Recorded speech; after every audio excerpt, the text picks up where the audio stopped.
মানুষে কষ্ট দেয়, যে গরিবের উপরে জুলুম করে মানুষে। বড় আফসোস, বড় আফসোস। ধনী মানুষ যার দুই একটা টিয়া পয়সা হয়ে গেছে, সেই মানুষে আরেক গরিবের উপরে জুলুম করে, গরিবের মারধর করে। এমন বহুত আমাদের কাছে খবর আসে, অমুকের উপর জুলুম করতেছে। আরে ভাই, তুমি একটা মানুষের উপর জুলুম করলা, কষ্ট দিলা, নবীজি এটা বলছে যে একজন মানুষের উপর তুমি জুলুম করো? বলছে? বলে না।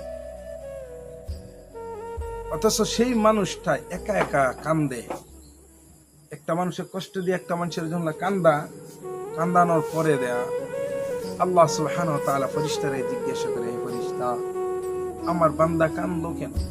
আমার বান্দা কাঁদলো কেন? চোখের পানি ফালাইলো কেন?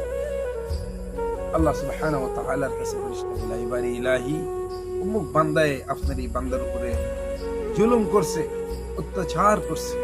আল্লাহ সুবহানাহু ওয়া তাআলা বলেন, হে বান্দা, হে ফেরেশতা, পুরোপুরি হিসাবে লিখে রাখো, কিয়ামতের দিন হাশরের ময়দানে এটার পুরা সওয়াল জব করা।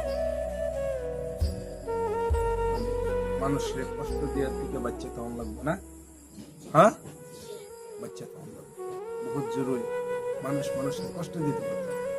এক মুসলমান অন্য মুসলমানের আইনা স্বরূপ হাদিসের মধ্যে আছে।